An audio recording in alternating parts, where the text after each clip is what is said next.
دیا ہے۔ اس لیے میرے بھائیو، دعوت اور تبلیغ جو ہے وہ تو زندگی کے مقصد کو پانا اور اس مقصد میں کامیاب ہونا، یہ تبلیغ کا مقصد ہے۔ تو اللہ نے ہماری زندگی کا مقصد اپنی اطاعت اور اپنی عبادت کو قرار دیا ہے کہ تمہاری زندگی کا مقصد میری اطاعت ہے، میری عبادت ہے۔ وما خلقت الجن والانس الا لیعبدون، میں نے جناتوں کو اور انسانوں کو صرف اور صرف اپنی عبادت کے لیے پیدا کیا ہے۔ تو اگر زندگی عبادت پر پڑ گئی تو مقصد حاصل ہو گیا، اور زندگی عبادت پر نہیں پڑی بلکہ دوسری چیزوں پر پڑی تو اس کا مقصد فوت ہو گیا۔ اس کی زندگی کا مقصد فوت ہو گیا۔ اس لیے دعوت دی ہے نبیوں نے اللہ کی عبادت کی طرف۔ یا قوم اعبدوا اللہ ما لکم من الہ غیرہ، ہر نبی کی ایک ہی آواز ہوتی تھی، یا قوم اعبدوا اللہ، اے میری قوم ایک اللہ کی عبادت کرو، ایک اللہ کے بندے بنو، تمہارے لیے کوئی دوسرا کام بنانے والا خدا نہیں ہے، ایک ہی خدا ہے جو تمہارا کام بنا دے گا، اس لیے تم اس کی عبادت کرو۔ تو یہ عبادت زندگی کا مقصد ہے۔ اس لیے حضور صلی اللہ علیہ وسلم نے معاذ سے پوچھا کہ جانتے ہو اللہ کا کیا حق ہے؟ تو میں نے کہی نا پہلی بات کہ اللہ کا حق یہ ہے کہ اسی کی عبادت کی جائے گی، اس کے ساتھ کسی کو شریک نہیں کیا جائے گا۔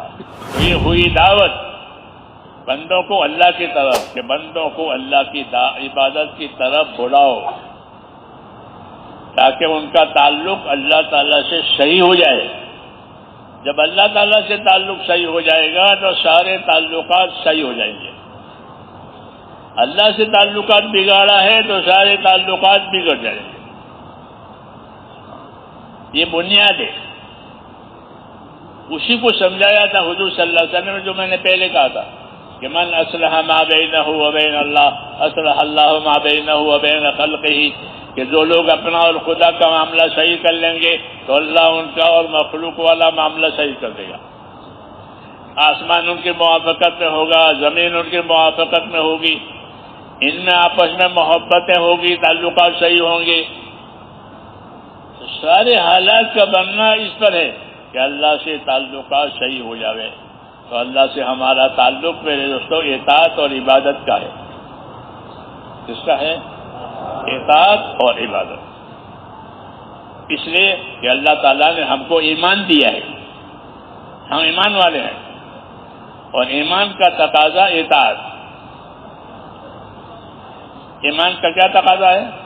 اللہ کی اطاعت کر کے زندگی گزارو۔ تو اللہ کی اطاعت کرنی ہے تو اللہ کی اطاعت کا علم حاصل کرو تاکہ تم کو پتہ چلے کہ اطاعت کیا چیز ہے اور اطاعت کیسی کرنی ہے۔ اس لیے نبی ایمان کی دعوت بھی لے کر آتے ہیں اور اس کے ساتھ ساتھ نبی علم لے کر آتے ہیں۔ کیا لے کر آتے ہیں؟ علم لے کر آتے ہیں۔ وہ کوئی دنیا کی دوسری دولت لے کر نہیں آتے۔ ہاں، مال مرتبہ وہ نبیوں کے یہاں نہیں ہوتا کہ مال ملے گا پھر مرتبے والے بنیں گے، وہ یہاں ہے کہ نبی ایمان کی دعوت لے کر آئے گا، اور ایمان کا تقاضا اطاعت ہوتا ہے، تو اطاعت کے لیے علم لے کر آئے گا۔ تو آپ کے ہاں تیسرا نمبر ہے، وہ کیا ہے؟ علم و ذکر۔ یہ تیسرا نمبر کلمہ نماز۔ تو کلمہ تو ہوا ایمان، نماز ہوئی عبادت۔ تو اس عبادت اور ایمان کو صحیح کرنے کے لیے کہ علم ہے۔ علم جو نہ سیکھے وہ جاہل ہے۔ وہ کیا ہے؟ جاہل ہے۔ اور جہالت کی مثال ایسی ہے جیسے نابینا۔ کوئی آدمی نابینا ہے، بیچاروں کو آنکھیں نہیں ہے، تو اس کو کوئی راستہ دکھائی نہیں دے گا، وہ ٹٹولے گا، وہ پوچھے گا، نابینا ہے۔ تو علم نہیں ہوگا تو وہ اپنے دین کے کاموں میں نابینا ہوگا، دنیا کے کاموں میں نہیں، دین کے کاموں میں نابینا ہوگا، ہاں یعنی جاہل ہوگا۔ ہاں تو جہالت کا کیا نتیجہ ہے؟ کہ جہالت کا نتیجہ جہنم ہے۔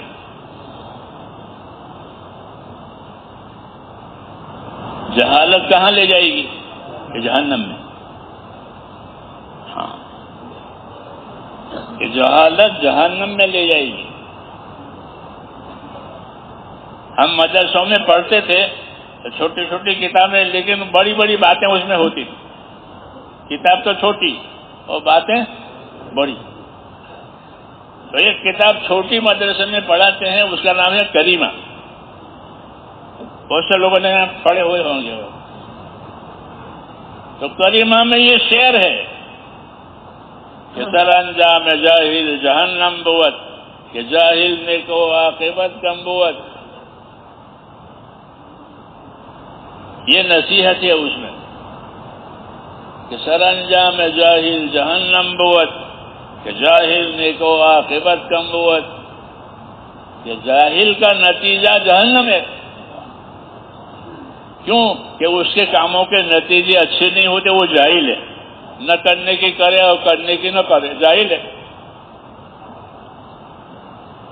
اس لیے جہالت جہنم میں لے جاتی ہے، جہالت جہنم میں لے جاتی ہے۔ اس لیے نبی آتا ہے تو لوگوں کو جہالت میں سے نکالتا ہے۔ کس میں سے؟ تو وہ علم و ذکر جہالت کا علاج ہے۔ تیسرا نمبر ہوا نا، تو وہ جہالت کا علاج ہے۔ اس لیے ہماری شریعت میں، ہمارے دین میں، ہمارے نبی نے یہ فرمایا کہ دین کا علم سیکھنا ہر مسلمان مرد عورت پر فرض ہے۔ کہ دین کا علم سیکھو، تمہاری جو حالت ہو اس حالت کا علم سیکھو۔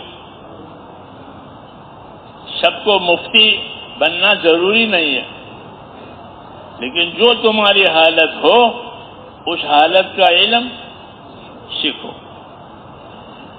یہ مطلب ہے۔ ہاں کہ مثلا نماز پڑھنے کی حالت ہے تو نماز کا علم تمہارے پاس ہونا چاہیے، اور تمہارے پاس مال ہے تو مال کے بارے میں خدا کا کیا حکم ہے وہ علم تمہارے پاس ہونا چاہیے۔ یہ مطلب ہے کہ جو جس حال میں ہو اس حال کا علم اس کے پاس ہو، جو جس حال میں ہو اس حال کا علم اس کے پاس ہو۔ جیسے آپ سفر کرو تو جہاں جانا ہے وہاں کا ٹکٹ آپ کے پاس ہو، تو یہ آپ کا جانا چاہیے کہ بھائی بمبئی جانا ہے تو بمبئی کا ٹکٹ، بمبئی کی گاڑی، بمبئی کی گاڑی نہیں ہے، بمبئی کا ٹکٹ نہیں تو کیسے سفر کریں گے؟ ہے نہیں بات کہ جہاں جانا ہے وہاں کی گاڑی، وہاں کا ٹکٹ، تو یہ آدمی مقصد کو پہنچ جائے گا۔ وہاں کا ٹکٹ بھی نہیں ہے، وہاں کی گاڑی بھی نہیں اٹک جائے گا۔ تو جو حالت ہو اس حالت کا علم آپ کے پاس ہو، یہ مطلب ہے تیسرے نمبر کا کہ تیسرا نمبر ہمارے ہاں علم و ذکر ہے۔ تو آپ جس حال میں ہو اس حال کا علم پوچھو یا کتاب سے سیکھو، دونوں باتیں صحیح ہے۔ پوچھ کے کرو وہ بھی صحیح ہے، یاد کر کے کتابوں سے کرو وہ بھی صحیح ہے، نہیں تو زندگی جہالت پر چلی جائے گی۔ علم سیکھنا یعنی اپنے آپ کو جہالت سے بچانا، اور جہالت سے بچانا یعنی دوزخ سے بچانا۔ پھر اللہ نے علم کی دو قسمیں بنائی ہیں، علم کی دو قسمیں، ایک فضائل کا علم، ایک مسائل کا علم۔ ایک فضائل کا علم، ایک مسائل کا علم۔ فضیلت کا علم ہر مسلمان کو جاننا ضروری ہے تاکہ وہ اپنے عمل کی فضیلت اور قیمت جانے. سمجھ میں آئی بات؟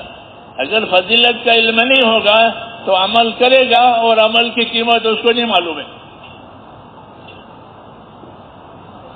تو آپ نے کوئی ایسا بیپاری دیکھا ہے آپ کے شہروں میں کہ وہ کوئی آئٹم بیچتا ہے اور اس کی قیمت اور نفع اس کو نہیں معلوم ہے؟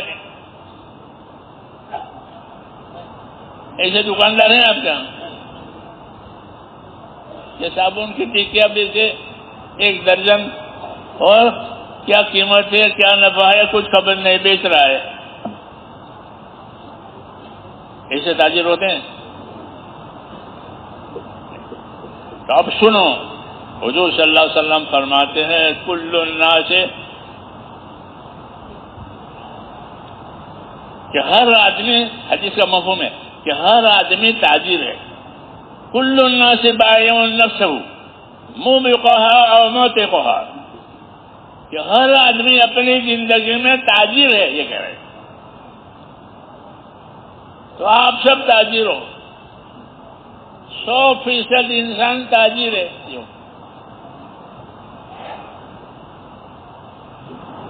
کہ کل الناس بائع، کہ سب لوگ تاجر ہیں. اور اس تجارت میں نفع اٹھانے والے بھی ہیں اور خسارہ اٹھانے والے بھی ہیں، یہ کہہ رہے ہیں. تو کیا مطلب ہے حدیث کا؟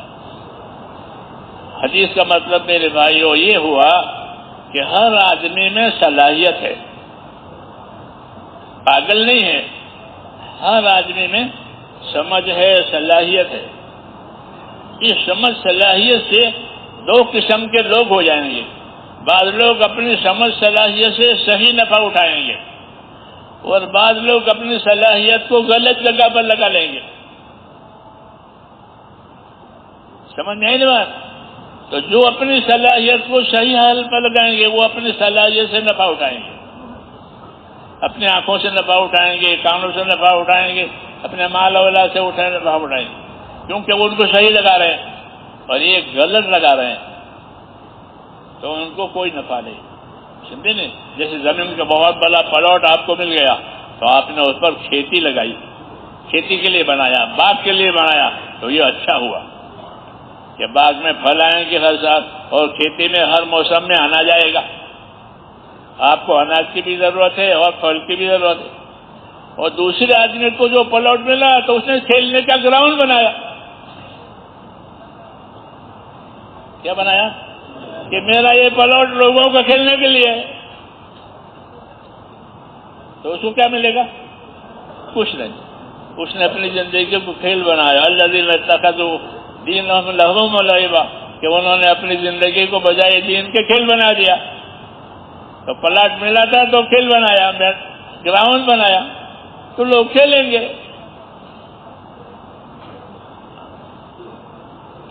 یہ مثالیں ہیں کہ اپنی صلاحیتوں کو کھیل مت بناؤ.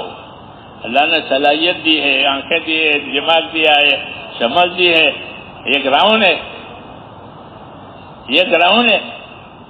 ہاں، اس سے فائدہ اٹھاؤ. کیا فائدہ اٹھانا ہے؟ کہ جس مقصد کے لیے پیدا ہوا ہے ان چیزوں کو اس میں استعمال کرو. ہاں، سمجھے نہیں؟ آنکھوں کو، کانوں کو، اپنی طاقتوں کو اللہ کے حکموں میں استعمال کرو تو اس کا نفع آئے گا، نہیں تو وہ کھیل بن جائے گا. اس لیے میرے بھائیو اللہ تعالیٰ نے رسولوں کو بھیج کر ہماری رہبری کی ہے کہ اپنی صلاحیتوں کو حق پر لگاؤ، ایمان پر لگاؤ، کہ ایمان زندگیوں میں آوے اور ایمان دنیا میں پھیلے، لوگوں کا تعلق اللہ تعالیٰ کے ساتھ ہو جائے اور اللہ تعالیٰ کا تعلق پیدا کر کے لوگ اللہ کی عبادت کریں، اس کی قدرتوں سے فائدہ اٹھاوے، اس کی نعمتوں سے فائدہ اٹھاوے. دونوں سے فائدہ اٹھانا ہے، اللہ کی قدرت سے بھی فائدہ اٹھانا ہے اور اللہ کی نعمت سے بھی فائدہ اٹھانا ہے. تو جب زندگی عبادت والی ہوگی تو اللہ تعالیٰ یہ دونوں چیزیں دیں گے.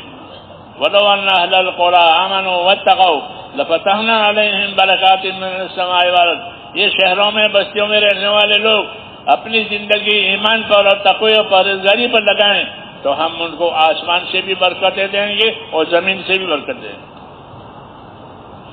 یہ وعدہ ہے کہ آسمان سے ایسا پانی آئے گا کہ جو زمین کی برکات کو ظاہر کرے گا، اور زمین اپنی برکات کو ظاہر کرے خوشحال ہو جائیں گے۔ کیا ہو جائیں گے؟ ہاں، آسمان زمین کو آپ کی خدمت میں لگا کر آپ کو اللہ دنیا میں خوشحال بنائے گا۔ ہاں، کہ قدرت سے نعمتیں دیں گے اور نعمتوں سے آپ کی زندگی خوشحال بنائے گی۔ اور اس کا راستہ کیا ہے؟ کہ اللہ کا یقین، ایمان اور اپنے اندر تقویٰ اور پرہیزگاری اور پابندی پیدا کر دیے کہ اللہ کے اطاعت پر زندگی گزرے اور اللہ کے نافرمانیوں سے بچے۔ پھر اگلی بات کہ اللہ تعالیٰ نے ہم کو ایمان کے ساتھ علم دیا کہ نبی علم لے کر آتا ہے، دنیا کی دولت لے کر وہ نہیں آتا۔ ہاں، ورنہ دنیا کی دولت کے بارے میں اس کا کوئی پیغام ہوتا ہے؟ ہاں، یہ ہوتا ہے کہ دنیا کی دولت کو صحیح طریقے سے استعمال کرو۔ اصل دعوت اس کی ہوتی ہے اللہ سے تعلق پیدا کرانے کی، کہ اللہ سے تعلق پیدا کرو۔ کون سا تعلق ہے؟ بندگی کا۔ اللہ سے تعلق ہمارا عبادت اور بندگی کا ہے، اور کوئی تعلق نہیں ہے۔ اللہ سے ہمارا تعلق عبادت اور بندگی کا ہے، اور یہی تقاضا ہے کہ اللہ کا حق ہے کہ اللہ کی عبادت کی جائے، اور عبادت میں سب سے پہلے نماز ہے۔ کیا ہے؟ سب سے پہلے نماز۔ ایمان کے بعد نماز کا نمبر ہے۔ عبداللہ ابن مسعود رضی اللہ تعالیٰ عنہ ایک بات کہتے تھے، سمجھ آ رہی بات؟ ایک بات وہ کہتے تھے اور بڑی وزنی بات ہے،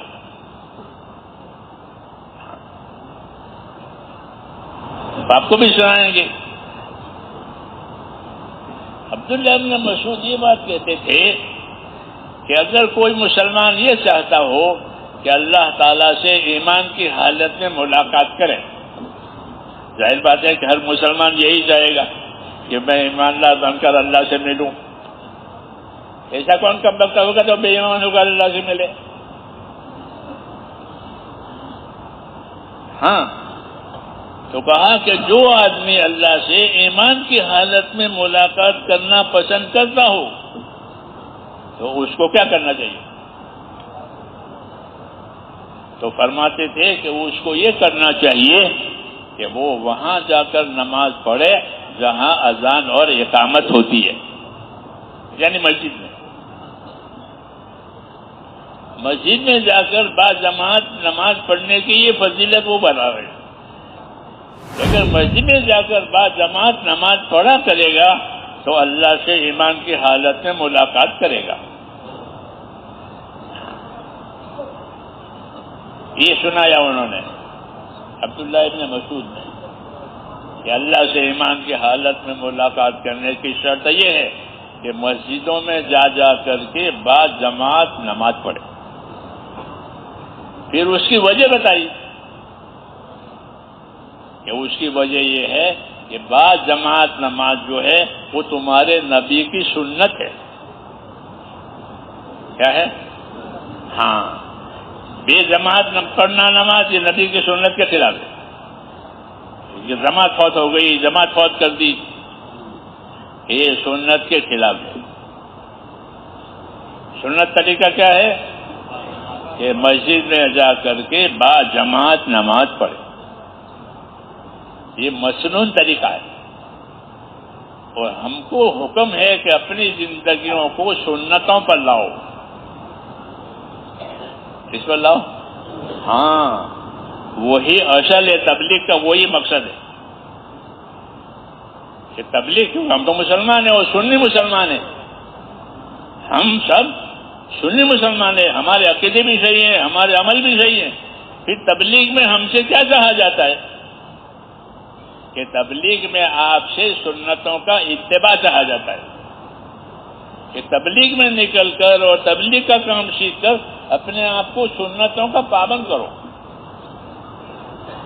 یہ یاد رکھو جس طرح چلوں کا پابند کرتے ہیں ہر مہینے ہر سال 4 مہینے کا پابند، وہ محنت کی ترتیب ہے. اتباع کی ترتیب یہ ہے کہ اپنے آپ کو سنتوں کا پابند کرو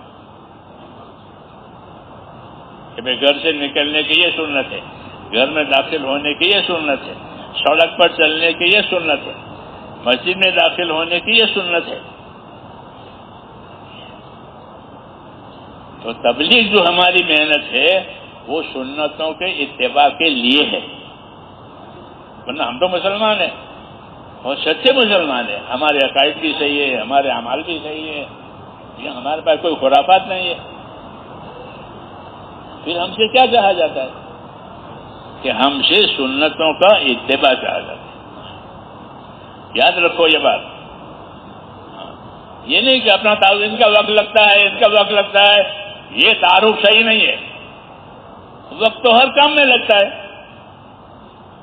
تاجر کا وقت تجارت میں نہیں لگتا، مزدور کا وقت مزدور نہیں لگتا. تو مسلمان کا کام اسلام کا کام میں لگتا ہے. یہ کوئی تعریف نہیں ہے کہ ہم مسلمان ہیں، ہمارا وقت اسلام میں لگتا ہے.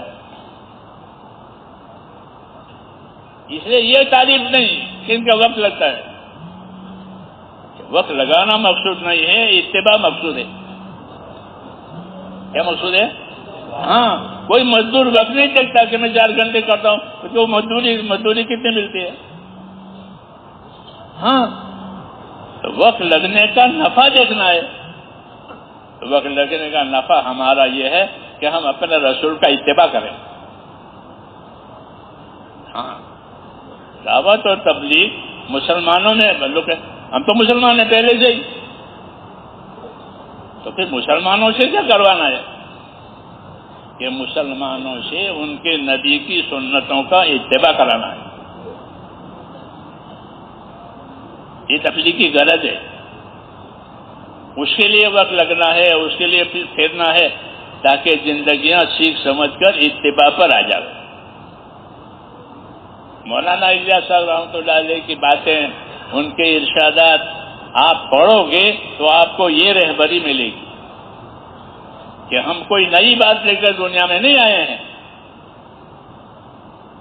ہمارے پاس کوئی نئی چیز نہیں ہے، بلکہ جس چیز میں ہم سے کمی آئی تھی، کمزوری آئی تھی، اس کو صحیح کرنا ہے. اور وہ یہ ہے کہ ہماری زندگیاں حضور صلی اللہ علیہ وسلم کی سنتوں پر اور آپ کے طریقوں پر آ جائے.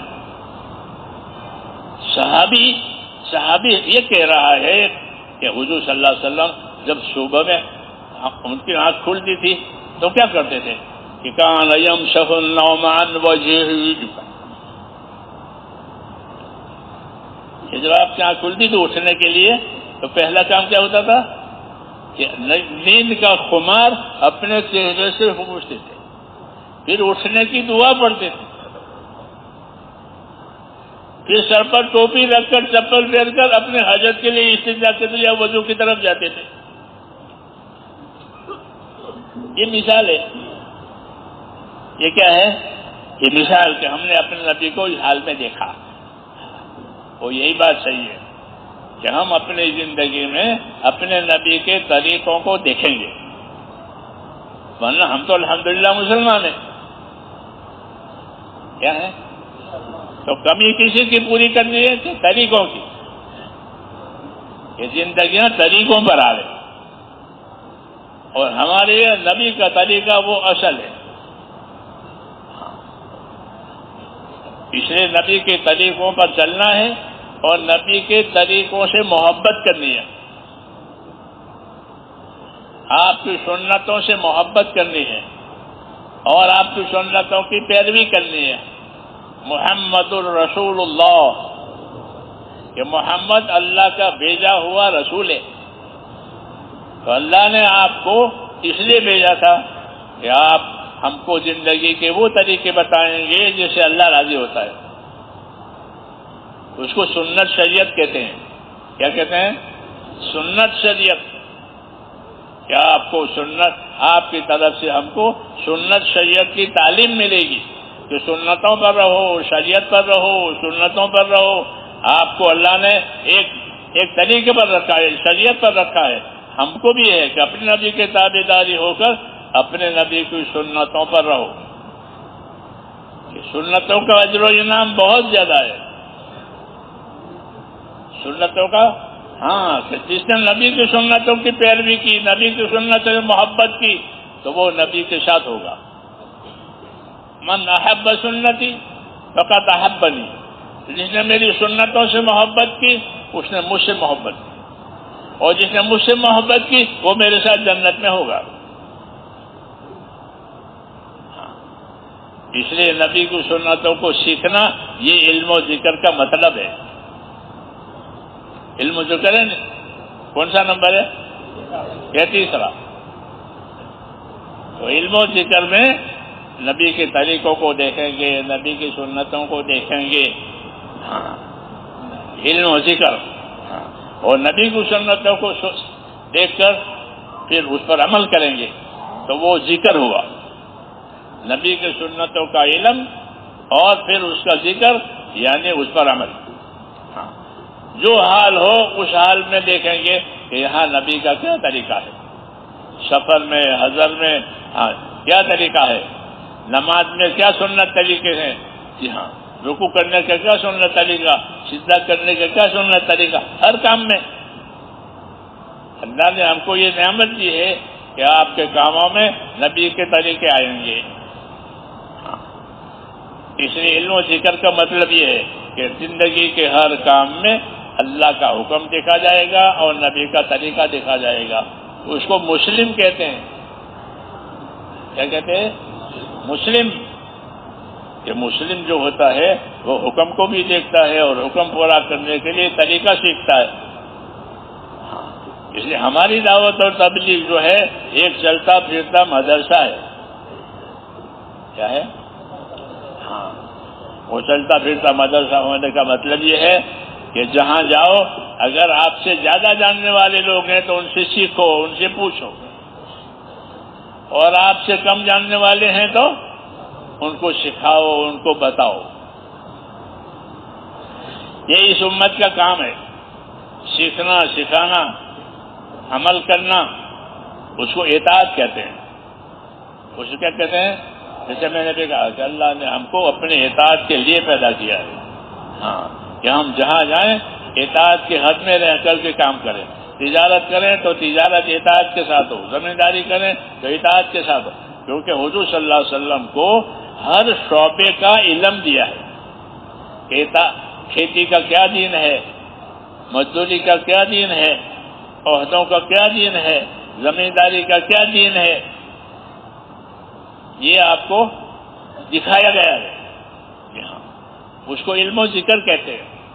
کیا آپ صلی اللہ علیہ وسلم کو اللہ نے علم و ذکر دیا ہے. زندگی کے 4 شعبے ہیں، زمینداری اور تجارت، عہدیداری اور مزدوری. یہ 4 روزگار کے لیے. ان چاروں کا آپ کو علم دیا ہے. مزدوری کا کیا دین ہے، عہدیداری کا کیا دین ہے، زمینداری کا کیا دین ہے. جی ہاں، تو ہر شعبے کا آپ کو علم دیا گیا. اس لیے آپ نے سب کو اللہ کی طرف بلایا، میرے پاس آؤ، میں تم کو یہ علم دوں گا. تو تمہاری تجارت کہ تم اللہ کی اپنی تجارت سے اللہ کو راضی کر لو گے. تمہاری مزدوری کہ تمہاری مزدوری سے اللہ راضی ہو جائے گا. تمہاری عہدیداری کہ تمہاری عہدیداری سے اللہ راضی ہو جائے گا. تمہاری زمینداری کہ تمہاری زمینداری سے اللہ راضی ہو جائے گا. میں تمہیں ایسا طریقہ دیتا ہوں تاکہ ہر کوئی اپنے شعبے میں اللہ کو راضی کر کے اطاعت کے ساتھ زندگی گزارے. یہ مقصد ہے آپ صلی اللہ علیہ وسلم کے آنے کا، کہ ہر شعبے میں اللہ کا دین آوے. مولانا محمد یوسف صاحب رحمۃ اللہ علیہ فرماتے تھے کہ ہمارے دین میں ہر شعبے کے فضائل ہیں، ہر شعبے کے مسائل ہیں. تجارت کی کیا فضیلت ہے، زمینداری کی کیا فضیلت ہے، مزدوری کی کیا فضیلت ہے، عہدیداری کی کیا فضیلت ہے. تو ہر شعبے کی فضیلتیں ہیں. کہ بھائی زمینداری کی کیا فضیلت، زمیندار ہے. تو عبداللہ ابن عباس فرماتے تھے کہ کھڑی کھیتی تسبیح پڑتی ہے. مثال دے رہا ہوں، کہ آپ نے کھیتی کھڑی کی ہے تو کھڑی کھیتی تسبیح پڑتی ہے اور اس کا ثواب کھیتی والے کو ملتا ہے، تسبیح کا ثواب۔ ہم کہتے ہیں صبح شام اپنی تسبیح پوری کرو، ہمارے ساتھی کہتے ہیں ہاں، تو صبح شام آپ اپنی تسبیح پوری کرتے ہیں، آپ کی کھیتی بھی تسبیح پڑتی ہے اور اس کا ثواب کھیتی والے کو ملتا ہے کہ اس نے گنا کی کھیتی کھڑی کی ہے، وہ گنا تسبیح پڑتی ہے، وہ ثواب کس کو ملے گا؟ کھیتی والے کو۔ یہ کھیتی کی فضیلت ہے۔ جی ہاں، فضائل۔ اس میں چوروں نے چوری کر لی، گنا توڑ کے لے گئے، ہوتا ہے نہیں کہ چور تو چوری کر کے لے گیا لیکن آپ کو صدقے کا ثواب ملے گا۔ چور وہ تو چوری کر کے لے گیا تو اس کے حصے میں تو چوری ہے اور آپ کا نقصان ہوا ہے کیونکہ وہ چوری کر کے لے گیا، تو آپ کو اس نقصان میں صدقے کا ثواب ملے گا کہ گویا آپ نے اس پر صدقہ کیا گنے کا۔ یہ فضائل کھیتی کی، جیسے ذکر کے فضائل آپ کے قرآن پڑھنے کے فضائل ہو رہے ہیں، تو کھیتی کے فضائل ہیں کہ چور نے چوری کی اس کو وبال ہے، اس کے لیے تو آپ کو کیا، آپ کو اس نقصان کا ثواب ملے گا۔ جانوروں نے چل لیا کہ اس کا بھی آپ کو ثواب ملے گا، جانور چل گئے، جو تو نقصان ہوگا اس کا ثواب ملے گا، اور صحیح سلامت ہوگا تو مال گھر میں آئے گا، صحیح سلامت رہا تو گھر میں مال آئے گا کھیتی کا، ہاں تو مال بھی آوے ثواب بھی آوے۔ یہ ایمان کی برکت کہلاتی ہے کہ اللہ نے ہم کو ایمان دیا تھا، اس کی یہ برکت ہے ہاں کہ ہمارے مال بھی گھر میں آئے گا اور مال پر کوئی چیز آئے گی تو اس کا ثواب بھی ملے گا۔ یہ کھیتی کے فضائل کی مثال میں نے دی ہے، اس لیے فضائل کا علم یاد ہوگا تو ایمان تازہ رہے گا۔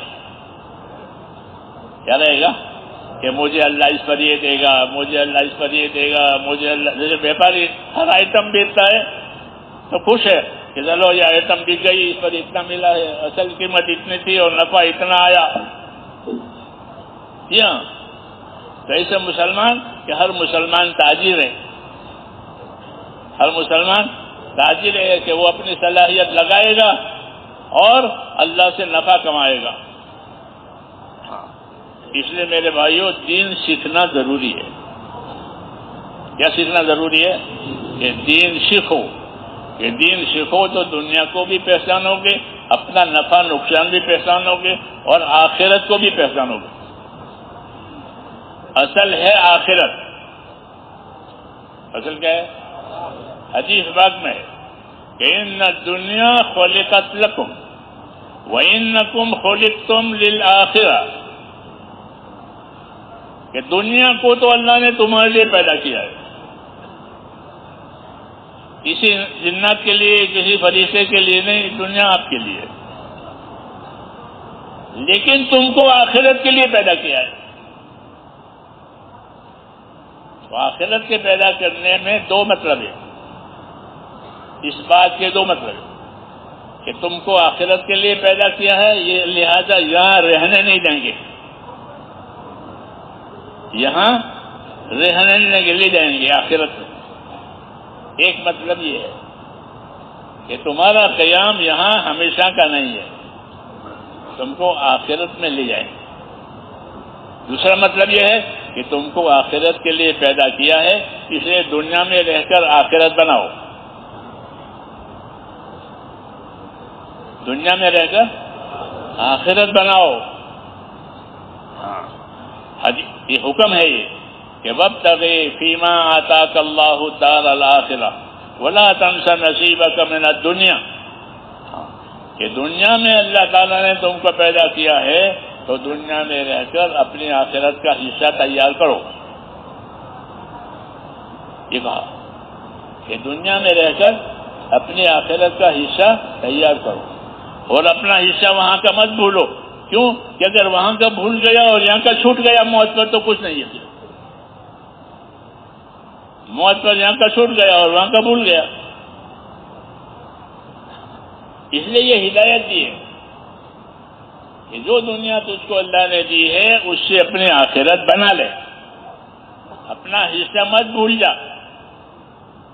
لوگ اپنا بھولتے ہیں، بیوی بیٹوں کا، ان کا، میرے بیٹوں کا یہ، میرے بیٹوں کا یہ. ارے بھائی تو اپنا تو پہلے بنا لے. ہمدردی کی بات ہے کہ تو اپنا تو بنا لے پہلے، پھر بیٹوں کا. تو کہا تو اپنا حصہ مت بھول جا. تو دنیا سے اپنا حصہ لینے کا کیا طریقہ ہے؟ کہ دنیا سے اپنا حصہ لینے کا طریقہ یہ ہے کہ اپنی دنیا کو دین میں استعمال کرو. اس میں کہ اپنی دنیا کو دین میں استعمال کرو. جب دین میں دنیا استعمال ہوگی تو وہ دین کے ساتھ آخرت میں جائے گی. اور دین میں استعمال نہیں کرو گے، خواہشات میں استعمال کرو گے تو پھر تمہارے ساتھ نہیں جائے گی، بلکہ تمہیں اس کا حساب دینا پڑے گا. اس لیے ہدایت دی ہے کہ وابتغی فیما آتاک اللہ الدار الآخرہ، تو اس کو جو دنیا ملی ہے اس سے اپنی آخرت بنا لے. تو آخرت بنانے کے لیے ہم کو دین دیا کہ جب ہماری دنیا آخرت دین پر استعمال ہوگی، ہماری فرصت دین پر لگے گی، ہماری صلاحیت دین پر لگے گی، ہمارا مال اولاد دین پر لگے، تو یہ ہمارا نفع ہوا. اس لیے حکم ہے کہ اپنی دنیا سے آخرت بناؤ، یعنی دیندار بنو. کیا بنو؟ دیندار بنو گے تو اپنی دنیا سے آخرت بنا سکو گے. دیندار نہیں بنے گا تو دنیا سے دنیا بنائے گا. چھوٹا مکان تھا، بڑا مکان بنایا، دنیا سے دنیا بنائی. تو دنیا سے دنیا بنا گے تو ٹھیک ہے، تھوڑا نفع ہوگا، تھوڑی راحت ہوگی، لیکن آخرت میں نہیں ہوگا، یہ چھوٹ جائے گی. اس کا دنیا سے دین بناؤ. اس لیے دین بنانے کے لیے ہم کو اللہ تعالیٰ نے نبی بھیجا ہے کہ اپنی دنیا سے دین کیسے بناؤ گے؟ کہ نبی کے طریقے سے. اس سے نبی کے طریقے سے کھانے میں، پینے میں، کمانے میں، عبادت کرنے میں نبی کا طریقہ ہوا تو دنیا سے دین بنے گا. اس لیے علم و ذکر کے بغیر دنیا سے دین نہیں بنے گا.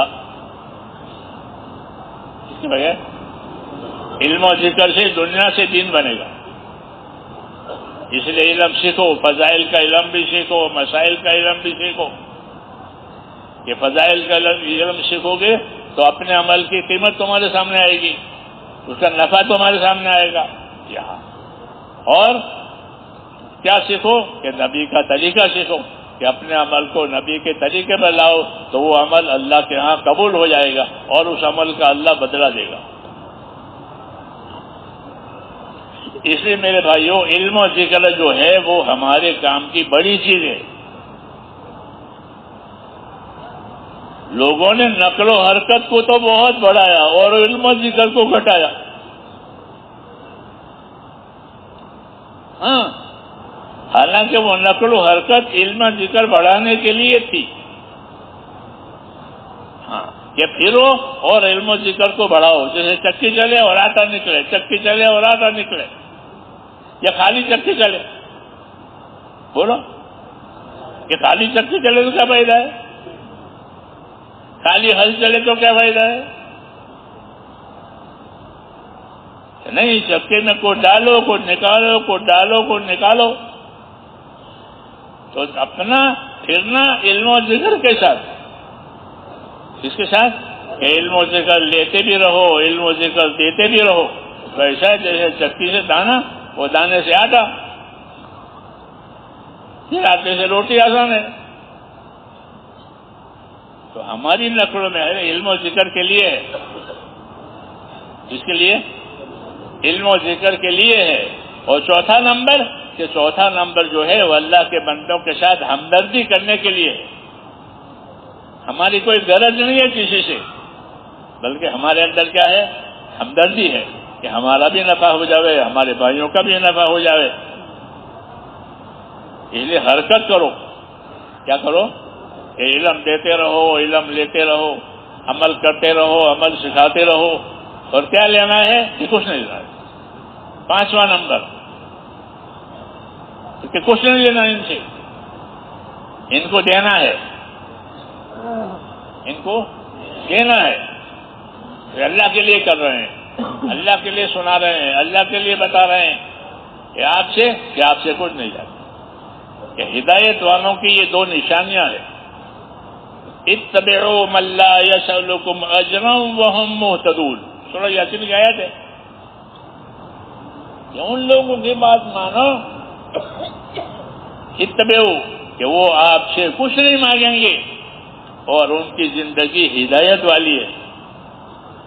تو جو دعوت والے ہوتے ہیں وہ اللہ کی دعوت دیتے ہیں اور لوگوں سے کچھ نہیں مانگتے، اور ان کی زندگی کے سارے کام ہدایت والے ہیں. کہ وہ کلمہ والے بھی ہیں، وہ نماز والے بھی ہیں، وہ اخلاق والے بھی ہیں، وہ اخلاص والے بھی ہیں. اتبعوا من لا يسألكم اجرا وهم مهتدون. یہ وصولی بات ہے. سورہ یاسین کی آیت ہے کہ وہ اپنے قوم کو کہہ رہا ہے کہ یہ جماعت جو تمہارے آئی ہے ان کی زندگی دیکھو، ان کی زندگی ہدایت والی ہے سر سے پاؤں تک. کہ وہ تم سے کچھ مانگتے نہیں ہیں، تمہیں کچھ دینا چاہتے ہیں کہ بھئی تم پہ یہ والی زندگی سیکھو. ہاں تو دعوت والے جو ہوتے ہیں وہ کسی سے مانگتے نہیں ہیں، ان کی کوئی غرض نہیں ہوتی، اور ان کی زندگی میں دوسروں کے لیے ہدایت کا سامان ہوتا ہے. کیا ہوتا ہے؟ یہی تبلیغ ہے کہ کسی کو لینا نہیں ہے بھائی، ہماری زندگی میں تو ہدایت کا سامان ہے، وہ آپ کو دینے کے لیے آئے ہیں، آپ سے لینے نہیں آئے ہیں. ہاں یہ ہمارا اصول ہے کہ ہم کسی سے مانگیں گے نہیں، لیکن اپنا کام آپ کی طرف منتقل کریں گے کہ جہاں جاؤ یہ کام وہاں پہنچاؤ، وہاں والوں کو سکھاؤ، مسجد اور جماعت بناؤ، وہ کام کرنے والے بن جائیں، وہ نکلنے والے، سیکھنے سکھانے والے بنے، اپنے اولادوں کو دین سکھانے والے بنے. یہ کہتے ہو نا، تو یہ یہی ہے. اتبعوا من لا يسألكم اجرا وهم مهتدون. ان لوگوں کی بات مانا کرو کہ جو آپ سے کچھ نہیں مانگتے، نہ کھانا نہ دانا. جی ہاں. اور ان کی زندگی کہ ان کی بہت صاف ستھری زندگی ہے، ان کی زندگی ہدایت والی ہے، وہ آپ کو وہ دینا چاہتے ہیں. اس لیے ان کی بات مانو. یہ پیغام ہے سورہ یاسین میں. جب وہاں جماعت پہنچے گی کسی گاؤں میں تو وہاں کا ایک نیک آدمی تھا، اس نے اس جماعت کو پہچانا اور اپنے قوم کو متوجہ کہے کہ ان کی بات مانو، ان کے راستے پر چلو. ان میں 2 باتیں ہیں کہ آپ سے کچھ مانگیں گے نہیں، مخلص ہے، اور دوسرا کہ ان کا طریقہ کار صحیح ہے. یہ جس طریقے پر آپ کو بلا رہے ہیں وہ طریقہ صحیح ہے، تو ان کے طریقے پر چلو، اور یہ آپ سے کچھ مانگتے نہیں ہیں. اور یہی آدمی ہے کہ ہم کو اللہ کے نبی نے اور تمام نبیوں نے آ کر کے ہی سکھایا کہ ہم آپ سے کچھ مانگتے نہیں ہیں. نبی کچھ نہیں مانگتا، لیکن نبی کا راستہ صحیح ہوتا ہے، اس لیے اس کی پیروی کرنی ہے کہ نبی کے راستوں پر زندگی پڑ جاوے. جی ہاں، جان اور مال سے اللہ کی اطاعت کرنے والی بن جائیں، اپنی آخرت بنانے والے بن جائیں. یہ مقصد ہوتا ہے دین کا. اس لیے کہتے ہیں کہ اللہ کے راستے میں نکل کر کے یہ چیزیں اپنے اندر پیدا کرنی ہے، اور پیدا کرتے ہوئے دوسروں میں اس کو قائم کرنی ہے. تو اس کے لیے اب بتاؤ کون تیار ہے؟ ماشاء اللہ. اللہ تعالیٰ آپ کی نیتوں کو قبول فرمائے.